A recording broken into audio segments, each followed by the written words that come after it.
Me regalaron una casa en mi cumpleaños, pero mis papás me la quitaron a la fuerza, se la dieron a mi hermana y me dejaron viviendo en mi coche durante meses. Pensé que ahí se acababa todo, hasta que mi abuelo me encontró y tomó cartas en el asunto.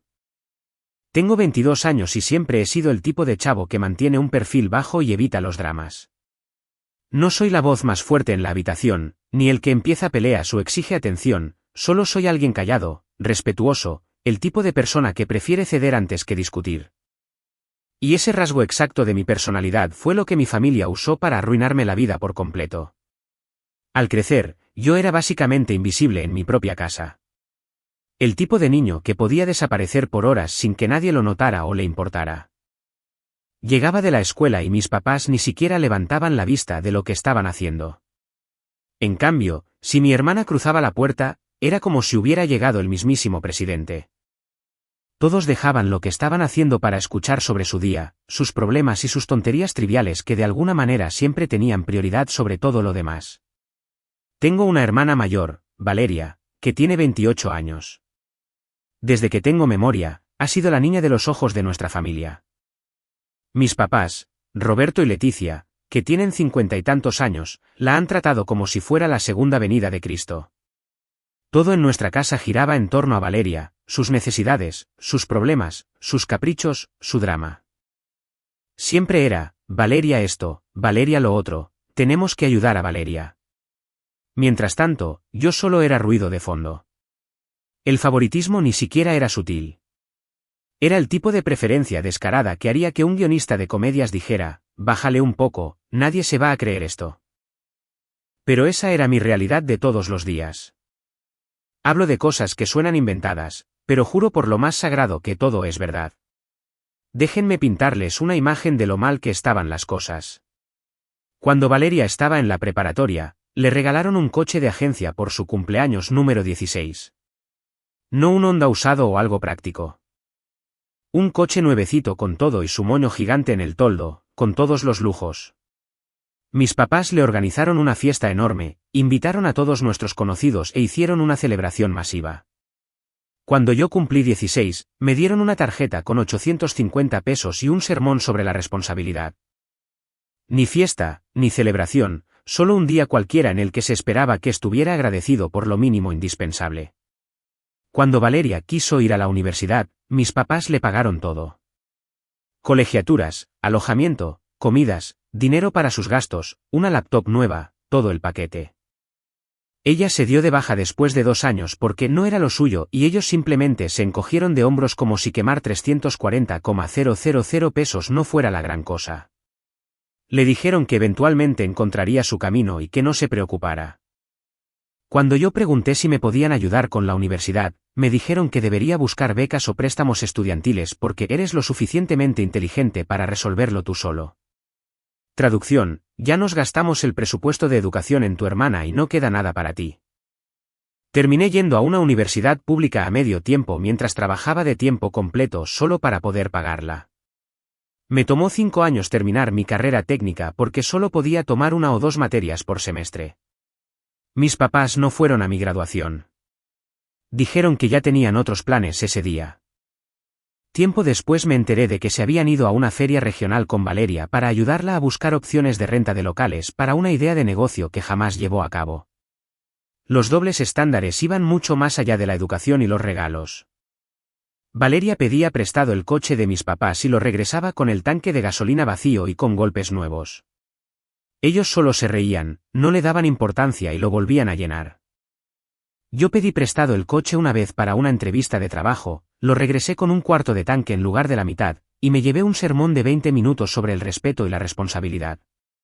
Reglas diferentes para hijos diferentes basadas puramente en a quien querían más. Valeria se casó con un tipo llamado Héctor cuando ella tenía 22 años. Nunca me cayó bien, desde el primer día.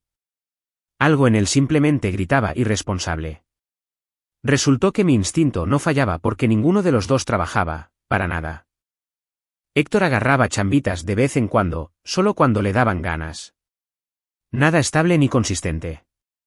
Trabajaba en una bodega por 3 semanas y luego renunciaba porque le dolía la espalda.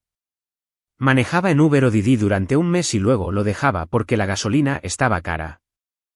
Le ayudaba a alguien con una mudanza por 850 pesos y luego desaparecía por otro mes. Simplemente un tipo flojo y desmotivado. Valeria tampoco trabajaba. Su excusa siempre era que tenía que cuidar a sus dos hijos, Sofía, que tiene 5 años, y Santi, que tiene 3. A ver, entiendo que las guarderías son caras y que ser amo de casa es un trabajo legítimo. Pero aquí está el detalle, Valeria no estaba haciendo ninguna de las dos cosas. Le dejaba los niños a mi mamá la mitad del tiempo para irse de compras o a desayunar con sus amigas. Los niños básicamente se criaban solos frente a la televisión mientras ella se la pasaba viendo redes sociales y quejándose de lo difícil que era su vida. Y Héctor, cuando no estaba trabajando en sus eventuales chambitas, se la pasaba jugando videojuegos en ropa interior o perdiendo el tiempo con sus amigos. Estos dos tuvieron hijos que no podían mantener y simplemente esperaban que todos los demás se hicieran cargo. Cero planificación, cero responsabilidad, solo vivían el momento asumiendo que alguien siempre los sacaría del apuro. Entonces, ¿cómo sobrevivían? Muy simple. Vivían enteramente del dinero mensual que les mandaba mi abuelo materno, Jorge, más las obras que yo podía aportar cuando me sobraba un poco. Estamos hablando de dos adultos jóvenes y sanos que elegían no trabajar porque el dinero gratis seguía cayendo. Y mis papás les solapaban todo. Mi abuelo tiene 74 años, lleva unos 10 años viudo, y es un empresario retirado y exitoso que vive a unas 3 horas de distancia en otra ciudad. El hombre construyó su riqueza desde cero. Tiene esa ética de trabajo a la antigua y cero tolerancia para la flojera. Pero aquí está lo curioso sobre el abuelo, siempre fue mi persona favorita en la familia. Y, por lo visto, yo también era su favorito. No porque le hiciera la barba o lo manipulara para sacarle dinero. Simplemente siempre decía que yo era el único en la familia que tenía sentido común y verdadera humildad.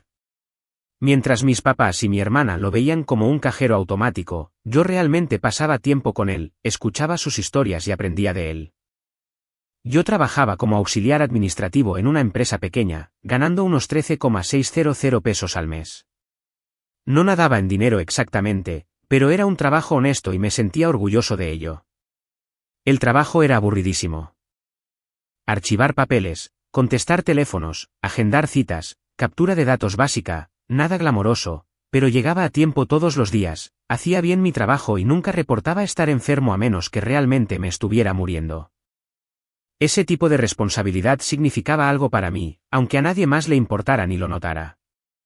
Pagaba mis propios gastos de esos 13,600 pesos.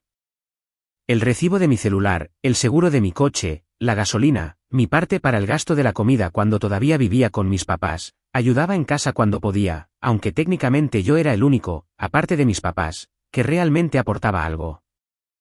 Y ahorraba la poquita cantidad que me sobraba, por lo general entre 851,700 pesos al mes si tenía suerte y no surgía ningún imprevisto. Mientras tanto, mis papás acosaban constantemente al abuelo para sacarle más dinero para Valeria y su familia. Yo escuchaba las llamadas. Mi mamá ponía el altavoz en la cocina y detallaba todos los problemas de Valeria como si estuviera leyendo el guión de una tragedia. Los niños necesitan zapatos nuevos. El coche de Héctor se descompuso. Están atrasados con el pago del teléfono. El niño tiene una infección en el oído y necesita medicina. Siempre algo. Siempre una emergencia. Siempre necesitaban más dinero para allá. Las conversaciones siempre eran las mismas. Manipulación llena de culpa. Valeria tiene 2 hijos que mantener, le recordaban a cada rato. Héctor está buscando trabajo, pero la situación está difícil. Le están echando muchas ganas, pero la vida los sigue golpeando. Solo necesitan un empujoncito para volver a levantarse. Sin importar que llevaban volviéndose a levantar durante 6 años enteros, y de alguna manera, volvían a caerse en el mismo segundo en que llegaba el cheque mensual. Y mi abuelo les enviaba 42,500 pesos cada mes. Piénsenlo un momento. Eso es más del triple de lo que yo ganaba partiéndome el lomo trabajando de tiempo completo. Pero nunca era suficiente para ellos. Siempre había una emergencia, siempre algo que los niños necesitaban de urgencia, siempre otra crisis que requería más dinero. La meta siempre se alejaba, sin importar cuánto les mandara el abuelo. Hace 3 meses fue mi cumpleaños número 22. No esperaba nada especial porque las celebraciones no eran realmente algo común para mí en mi familia. Mi cumpleaños solía pasar con tal vez una tarjeta. Y si tenía mucha suerte, alguien se acordaba de decir feliz cumpleaños durante la cena. Hasta ahí llegaba todo. Mientras tanto, el cumpleaños de Valeria cada año era una mega producción con pasteles, decoraciones y montañas de regalos. Pero ese día, recibí una llamada del abuelo y su voz se escuchaba emocionada. Dijo que estaba en camino y que tenía una sorpresa para mí. El corazón me empezó a latir a 1000 por hora porque el abuelo nunca manejaba 3 horas a menos que fuera algo importante. Manejó desde su ciudad y cuando llegó, toda la familia estaba reunida en el chiquito departamento de 2 recámaras donde todos vivíamos. Sí, leyeron bien. 7 personas en un departamento de 2 recámaras. Yo, mis papás, Valeria, Héctor y sus 2 hijos. Era un caos absoluto todos los días. Mis papás tenían la recámara principal. Valeria y Héctor ocupaban la segunda recámara. Los 2 niños dormían en un sofá-cama en la sala. Y yo tenía un colchón inflable en la esquina de la sala que inflaba en las noches y desinflaba todas las mañanas. Cero privacidad. Ni siquiera podía tener una llamada por teléfono privada sin que alguien me escuchara o preguntara con quién estaba hablando. La situación del baño era una pesadilla, 7 personas compartiendo una sola regadera. Me tenía que levantar a las 5 de la madrugada solo para asegurar que podría bañarme antes de que los demás se acabaran el agua caliente. La cocina era demasiado pequeña para que todos comiéramos juntos, así que nos rotábamos por turnos como si fuera la cafetería de un reclusorio. ¿Y el ruido? Un ruido constante e interminable. Niños gritando y llorando. La tele a todo volumen con caricaturas todo el día. Héctor y Valeria discutiendo por algo. Mi mamá hablando por teléfono, quejándose con sus amigas de lo dura que era su vida. Nunca había un momento de paz o silencio. Simplemente miserable. Había estado ahorrando para independizarme, pero cada vez que estaba cerca de tener lo suficiente para el depósito de renta, algo pasaba y me sentía obligado a ayudar con dinero. Viéndolo en retrospectiva, estoy bastante seguro de que calculaban sus emergencias para que coincidieran con los momentos en los que yo tenía una buena cantidad ahorrada. El abuelo entró con una sonrisa enorme y un sobre grande en las manos. Me abrazó fuerte y les dijo a todos que se sentaran. Nos apretujamos en la diminuta sala y me entregó el sobre. Literalmente me temblaban las manos al tomarlo. Sea lo que fuera que hubiera adentro, sabía que era importante por la forma en que me estaba mirando. Adentro había llaves y un montón de documentos legales, papeles que se veían muy oficiales con sellos del municipio y sellos de notaría. Me temblaban tanto las manos que apenas podía sostenerlos lo suficiente para leer. A mi abuelo se le llenaron los ojos de lágrimas cuando me dijo que era una casa. Una hermosa casa de 3 recámaras en la colonia Valle Escondido, totalmente amueblada, moderna y lista para mudarse, y estaba a mi nombre. Mía. Legalmente mía. Explicó que había estado planeando esto por más de un año, que había estado viendo propiedades, hablando con agentes inmobiliarios y asegurándose de encontrar el lugar perfecto. Dijo que quería darme un verdadero comienzo en la vida, algo sólido sobre lo cual construir, ya que yo había demostrado mi valía a través del trabajo duro y el sacrificio, y por nunca pedir dinero regalado. Era su manera de reconocer eso y darme la base que me merecía. Yo literalmente no podía hablar. Mi cerebro simplemente dejó de funcionar. Como cuando intentas procesar información que es demasiado buena para ser verdad y tu mente se queda en blanco. Intenté decir que no podía aceptar algo tan enorme, pero me interrumpió. Tomó mis manos entre sus manos desgastadas por los años y me miró directo a los ojos. Me dijo que me lo merecía más que cualquier persona que conociera.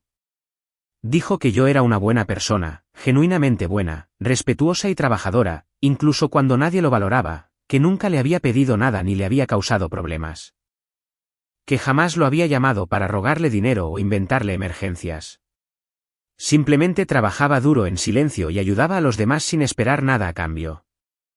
La casa era su manera de demostrarme que él veía todo eso y que estaba orgulloso de mí, que todo lo que había hecho importaba, aunque a mis papás no pareciera importarles. Rompí en llanto completamente ahí mismo, en medio de la sala. Y no unas lágrimas dignas y varoniles. Un llanto a moco tendido, como un niño al que le acaban de decir que Santa Claus sí existe. Lo abracé tan fuerte que probablemente le fracturé una costilla. Fue la cosa más increíble que alguien hubiera hecho por mí. Después de 22 años de ser un cero a la izquierda, un personaje de fondo en mi propia familia, alguien por fin me había visto y me había valorado. Al mirar a mi familia a través de mis lágrimas, debí haber prestado más atención a sus reacciones. Mis papás tenían unas expresiones raras, indescifrables. No estaban felices por mí, ni orgullosos, solo tenían una mirada extraña y calculadora. Valeria se veía directamente molesta y celosa. Tenía esa cara fruncida que siempre ponía cuando la atención no estaba centrada en ella. Héctor estaba con el ceño fruncido, probablemente ya sacando cuentas en su cabeza. Pero yo estaba demasiado abrumado por la gratitud y la emoción como para preocuparme por eso o pensar en lo que podría significar. Al día siguiente, el abuelo me llevó a ver la casa antes de regresar a su ciudad. Era absolutamente perfecta. 3 recámaras reales con espacio de verdad en los closets, 2 baños completos, una cocina moderna con electrodomésticos que sí funcionaban, una sala espaciosa, un comedor en forma e incluso un pequeño jardín en la parte de atrás. Todo estaba amueblado con muy buen gusto. No eran cosas súper lujosas y caras, sino muebles de calidad que la hacían sentir como un hogar de verdad. El abuelo me abrazó una vez más antes de irse. Me dijo que la cuidara y la disfrutara porque me la merecía. Manejé de regreso al departamento, sintiéndome literalmente en las nubes. Por primera vez en toda mi vida, tenía algo que era verdaderamente mío. Mi propio espacio, un futuro real abriéndose frente a mí. Pero ese sentimiento me duró exactamente lo que me tomó cruzar la puerta del departamento. Mi mamá me estaba esperando en la sala con una expresión muy seria. Mi papá estaba junto a ella. Valeria y Héctor también estaban ahí. Todos sentados, como si hubieran armado una especie de intervención. Mi mamá dijo que teníamos que hablar, y yo dije, claro, todavía sonriendo como un idiota porque estaba muy feliz por la casa. Ahí fue cuando mi papá soltó la bomba. Dijo que habían estado pensando y que la casa era demasiado grande para mí. Mi sonrisa se borró de inmediato. Le pregunté a qué se refería, y mi mamá intervino diciendo que yo vivía solo. No tenía pareja ni hijos. Así que, ¿para qué necesitaba 3 recámaras? Intenté decir que tal vez en el futuro iba a necesitar el espacio. Tal vez quería una oficina en casa o un cuarto de visitas, o simplemente espacio para respirar. Pero mi papá me interrumpió. Dijo que Valeria tenía 2 hijos y que Sofía y Santi necesitaban espacio para crecer y jugar, que estaban muy apretados en el departamento y que no era justo que yo tuviera toda esa casa para mí solo mientras los hijos de ella sufrían en estas condiciones. Valeria metió su cuchara con esa voz quejumbrosa y manipuladora que tiene, diciendo que sus hijos se merecían algo mejor que ese diminuto departamento, que yo estaba siendo egoísta al quedarme con todo ese espacio cuando ellos claramente lo necesitaban más. Yo dije, el abuelo me regaló la casa a mí y es mía. Mi mamá me lanzó la clásica frase de que la familia comparte y la familia se apoya mutuamente.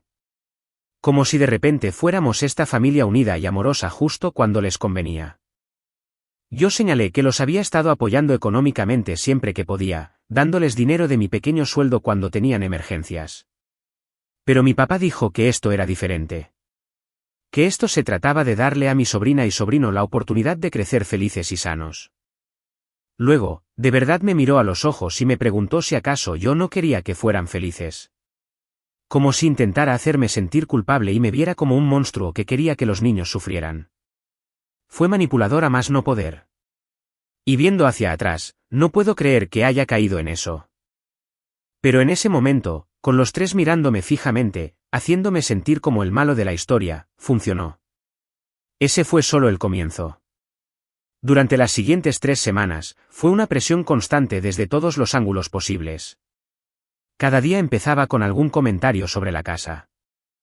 Cada conversación de alguna manera regresaba a cómo yo estaba siendo irracional. Cada comida juntos incluía indirectas y comentarios sarcásticos sobre mi egoísmo. Era guerra psicológica, y yo era el objetivo. Mi mamá empezaba durante el desayuno. Mientras yo intentaba comerme mi cereal antes de irme a trabajar, ella soltaba comentarios sobre cómo algunas personas se preocupan más por las cosas materiales que por la familia.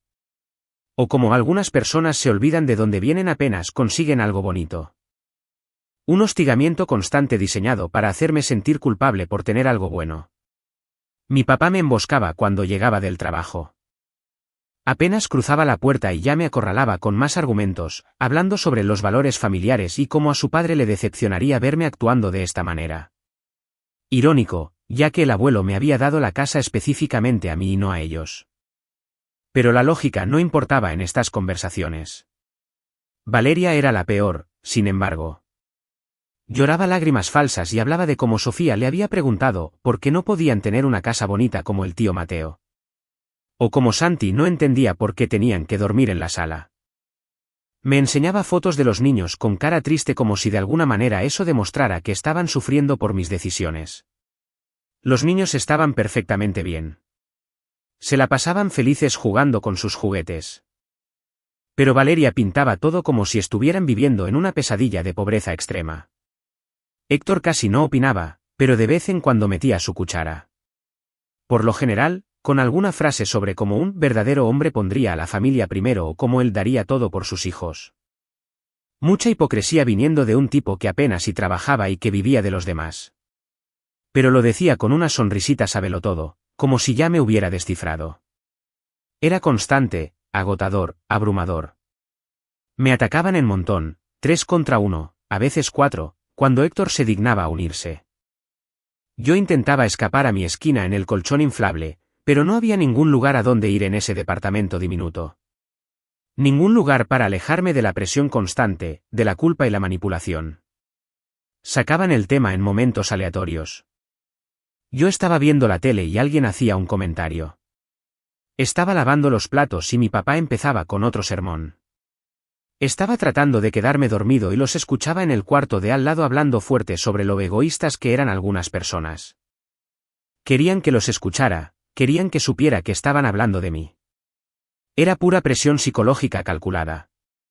Después de 3 semanas completas de esta campaña implacable, finalmente me quebré. Estaba exhausto, mentalmente agotado, ya no podía pensar con claridad ante el constante bombardeo. Cada defensa que intentaba poner, la derribaban con más culpa y más presión.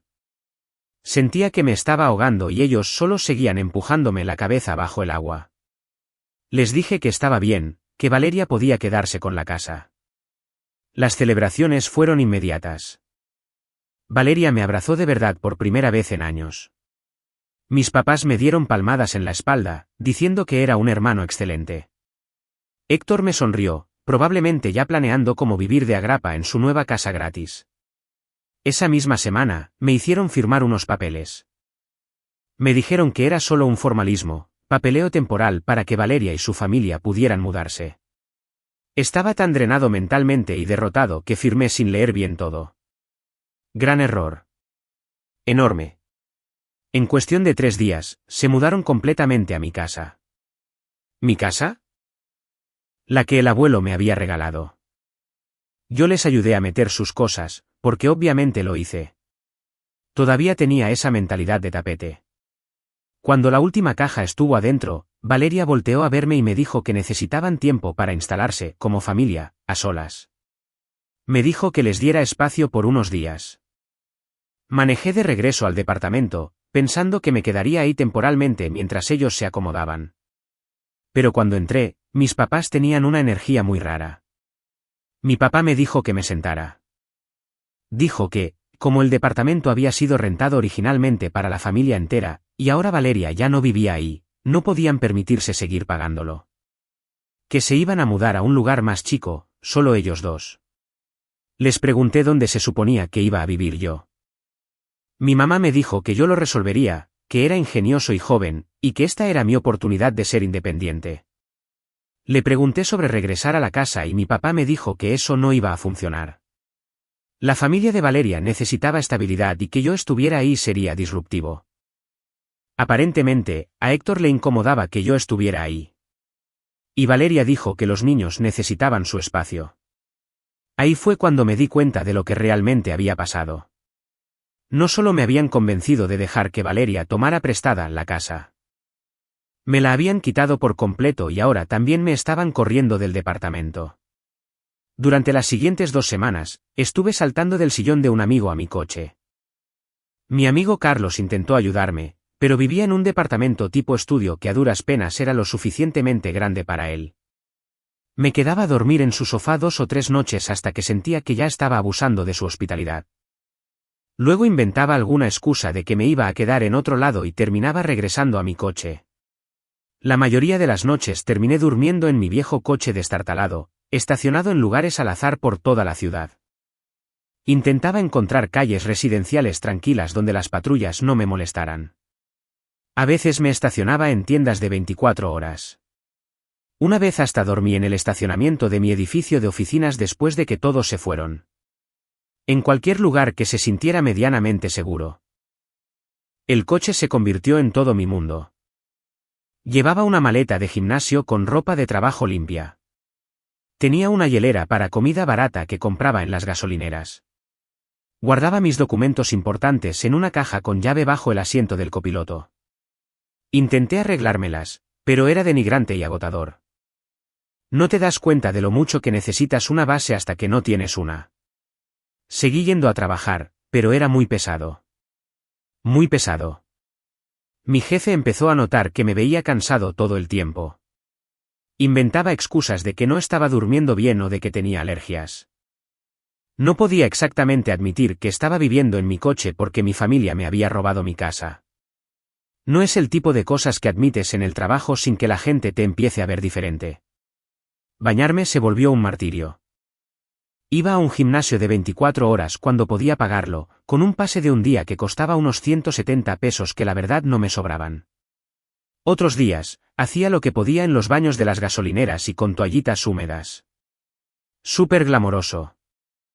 Nada te hace sentir más miserable que lavarte los dientes en el lavabo de una gasolinera mientras los traileros te ven raro. Comer era otra pesadilla. Al no tener refrigerador, no podía guardar comida de verdad. Sobrevivía a base de barras de proteína, botanas empacadas, cualquier cosa. No necesitaba refrigeración. Bajé unos 7 kilos en esas primeras semanas porque estaba demasiado estresado para comer bien, y de todas formas, no me alcanzaba para mucho. En el trabajo me preguntaban si estaba enfermo. Yo mentía y decía que estaba probando una nueva dieta. Lo peor era intentar mantener cualquier apariencia de normalidad. Ir a trabajar todos los días fingiendo que todo estaba bien. Sonriendo cuando mis compañeros me preguntaban cómo me había ido en el fin de semana. Inventando historias sobre mi día en lugar de admitir que había pasado la noche anterior doblado en mi coche intentando dormir mientras algún tipo tenía una pelea a gritos por teléfono en el estacionamiento de al lado. A veces manejaba y pasaba por la casa. Mi casa, la casa que se suponía que era mía. No podía evitarlo, aunque me doliera cada vez que lo hacía. Veía las luces encendidas adentro, el coche de Héctor en la entrada, juguetes tirados en el patio. A Sofía y a Santi jugando en el jardín que debió haber sido mío. Viviendo la vida que debió haber sido mía. Y yo ahí, sentado en mi coche con la espalda adolorida y el estómago gruñendo, preguntándome cómo había dejado que esto pasara. La peor parte fue que mi familia me aplicó la ley del hielo. Ni una sola llamada para ver si estaba bien.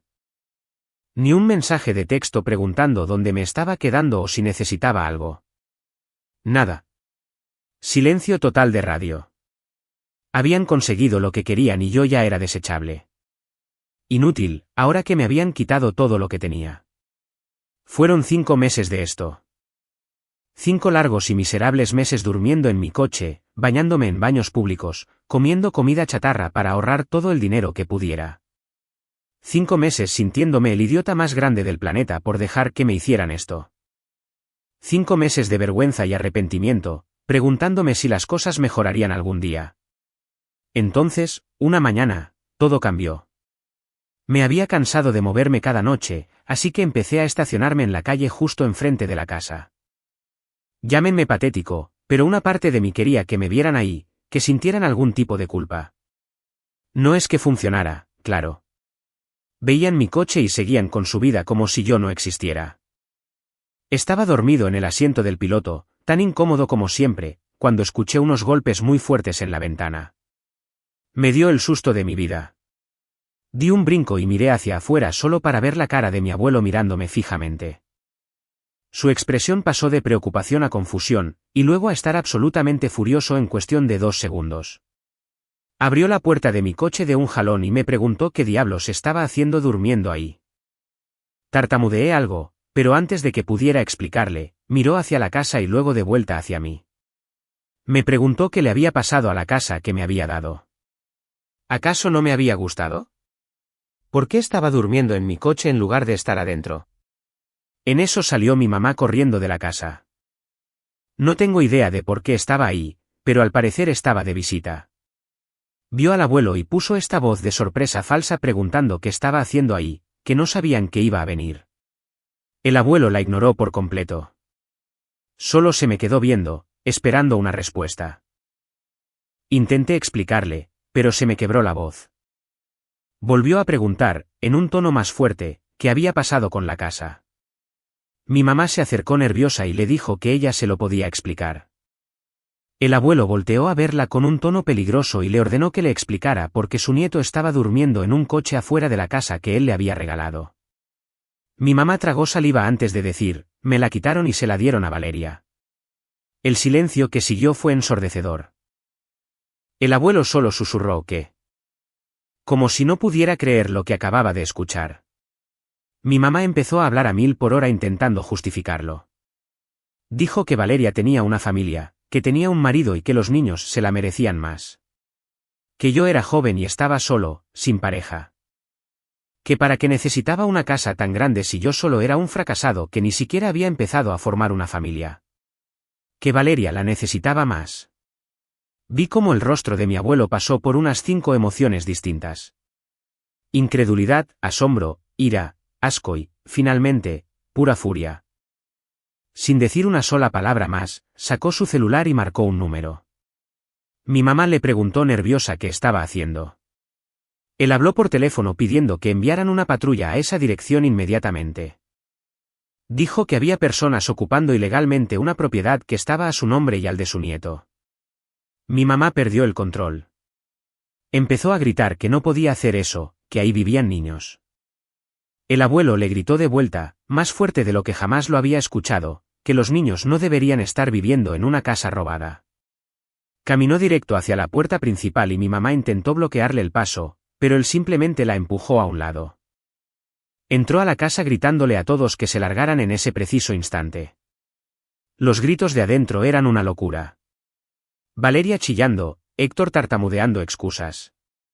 Mi papá intentando calmar las cosas. Los niños llorando porque todo el mundo estaba gritando. El abuelo no dejaba de gritar que la casa era mía, que él la había pagado con su dinero y me la había dado a mí. Y que absolutamente nadie tenía derecho a quitármela. Valeria salió llorando, diciendo que sus hijos necesitaban esta casa. El abuelo le contestó que sus hijos necesitaban unos papás que de verdad trabajaran, no una casa robada.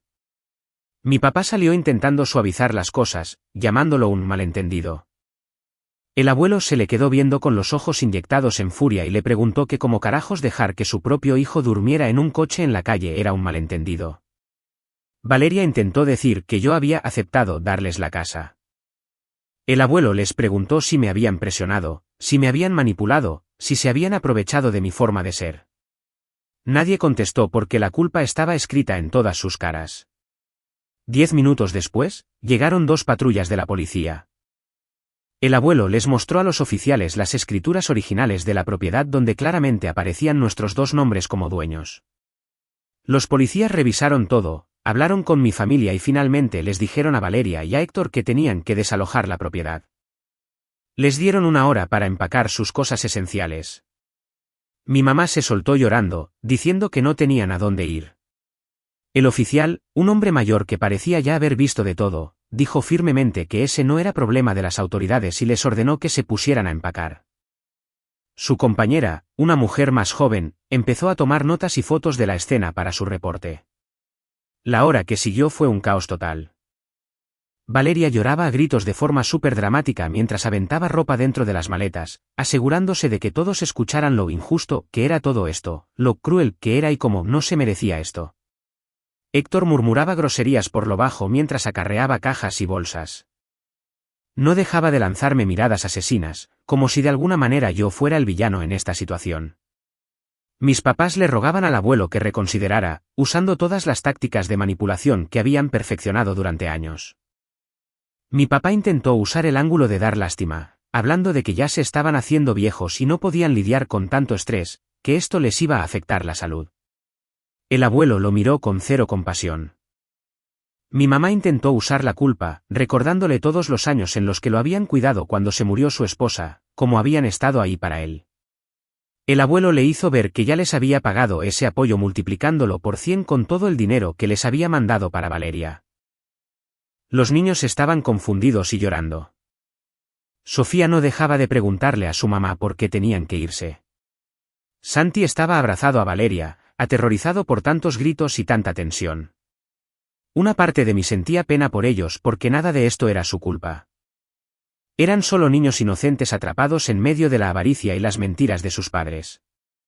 Pero la mayor parte de mí sabía que esto era necesario. Necesitaban aprender desde pequeños que las acciones tienen consecuencias. El abuelo se quedó firme a mi lado en el jardín, con su brazo alrededor de mis hombros durante todo el proceso. Un frente unido. Cada vez que mis papás se le acercaban con otra súplica o excusa, él solo negaba con la cabeza y les decía que se les estaba acabando el tiempo. Su presencia me dio fuerzas, me hizo sentir que tal vez yo no era esa persona patética y débil que me había sentido durante 5 meses. Los vecinos habían salido a ver el espectáculo, parados en sus entradas o asomándose por las ventanas. El chisme en colonias pequeñas vuela, era chisme del bueno. Debí haber sentido vergüenza, pero, honestamente, ya había cruzado esa línea y me daba igual. Que todo el mundo viera lo que realmente era mi familia. Que supieran la verdad. Valeria intentó hacer una última jugada cuando ya solo les quedaban 10 minutos.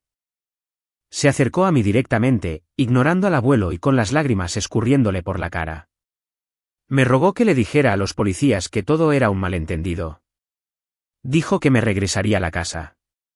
Que podíamos llegar a un acuerdo. Pero sus ojos me decían una historia diferente. Solo estaba intentando ganar tiempo para inventarse otra trampa. Si yo cancelaba a la policía, ella encontraría una forma de quedarse y yo volvería a quedar en cero. La miré directamente a los ojos y le dije que no. Así de simple. Sin explicaciones, sin justificaciones, solo no. La cara que puso no tuvo precio. Nunca antes me había escuchado hacerle frente, nunca me había visto negarle nada. Hasta dio un paso hacia atrás como si le hubiera dado una cachetada.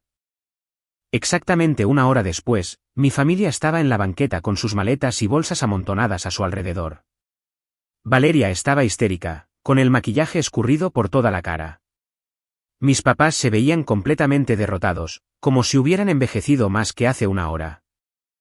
Héctor estaba caminando de un lado a otro, probablemente intentando averiguar en la sala de qué amigos se podían quedar a dormir.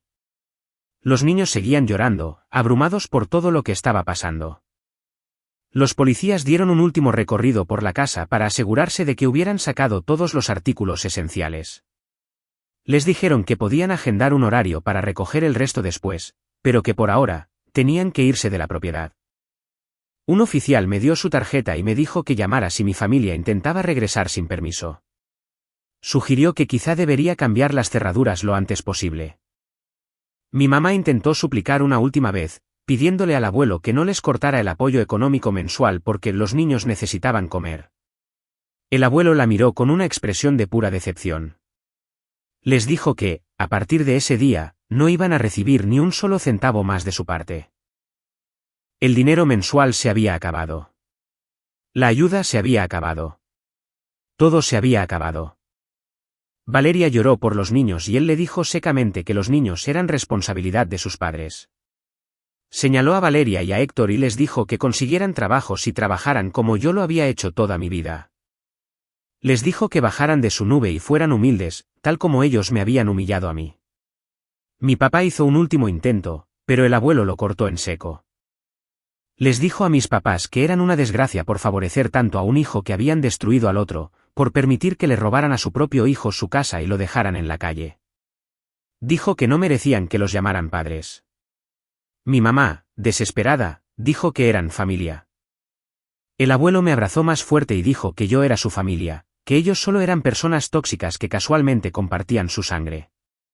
Les dijo que no quería volver a verlos jamás, que no se acercaran a la casa, ni a mí, ni lo contactaran a él. Se acabó. Los dejó ahí en la banqueta con sus cosas y su propia vergüenza. Entramos juntos a la casa, mi casa, por fin verdaderamente mía. Empecé a pedirle disculpas entre lágrimas, diciéndole que había sido muy débil y que debía haberme defendido. Él me dijo, no fuiste débil. Fuiste noble. Y ellos abusaron de esa nobleza. Pero que eso ya se había acabado, y se aseguraría de que nadie jamás volviera a quitármela. Las siguientes semanas fueron un periodo de ajuste. Por fin me mudé como se debe a la casa, dormí en una cama de verdad por primera vez en 5 meses, me bañé en un baño con agua caliente y privacidad, cociné en una cocina con un refrigerador lleno y electrodomésticos que servían. Se sentía completamente irreal. Mi familia intentó contactarme constantemente. Llamadas, mensajes, correos electrónicos, textos sobre cómo los niños tenían hambre, cómo no podían pagar una renta, cómo Valeria estaba sufriendo. 3 semanas después del desalojo, mi mamá me mandó un mensaje larguísimo. Decía que habían cometido un error terrible, pero que éramos familia y que no podía simplemente abandonarlos así, y me rogó que los ayudara. Por primera vez en mi vida, le contesté con firmeza. Le dije que no. Que durante años los había ayudado, les había dado mi dinero y mi comprensión. Y que cuando por fin tuve algo que era de verdad mío, me lo quitaron sin ningún remordimiento y me dejaron en la calle. Les dije que se consiguieran un trabajo, tal como yo siempre lo había hecho. Luego bloqueé todos sus números. El abuelo vino a visitarme una semana después para ver cómo estaba. Nos tomamos un café en mi sala y me preguntó cómo me sentía. Le respondí honestamente que me sentía libre por primera vez en la vida. Él sonrió con lágrimas en los ojos y me dijo que eso era exactamente lo que quería escuchar. ¿La mejor parte? Hace más o menos un mes, me enteré por medio de un amigo en común de la familia que Valeria y Héctor tuvieron que conseguirse trabajos de verdad. Héctor trabaja en una bodega ahora, cargando cajas, y Valeria está de mesera. Mis papás se mudaron a un departamento tipo estudio súper chiquito. Todos están batallando y aprendiendo lo que se siente trabajar de verdad. ¿Siento pena por ellos? Ni un poquito. Ellos tomaron sus decisiones. Me trataron como basura, manipularon mi buen corazón, me robaron y me dejaron en la calle. Ahora están lidiando con las consecuencias de sus propias acciones. Eso no es que yo sea cruel. Eso es simplemente que la realidad por fin los alcanzó. Sobre los papeles que firmé, resulta que básicamente falsificaron documentos asegurando que yo estaba cediendo la propiedad de forma voluntaria. Cuando el abuelo les mostró a los policías las escrituras originales reales con nuestros 2 nombres, se demostró que todo el asunto era falso. Mi familia incluso pudo haber enfrentado cargos por fraude, pero el abuelo decidió que la humillación pública y las consecuencias financieras eran castigo suficiente. Estuve de acuerdo con él en esa parte. Cambié mi número de celular y solo le di el nuevo al abuelo y a mis verdaderos amigos. Nadie de mi familia inmediata tiene ninguna forma de contactarme ahora. A veces me pregunto si manejan para pasar por mi casa esperando verme afuera para intentar aplicarme su manipulación otra vez. Pero honestamente, ya ni me importa. Para mí están muertos.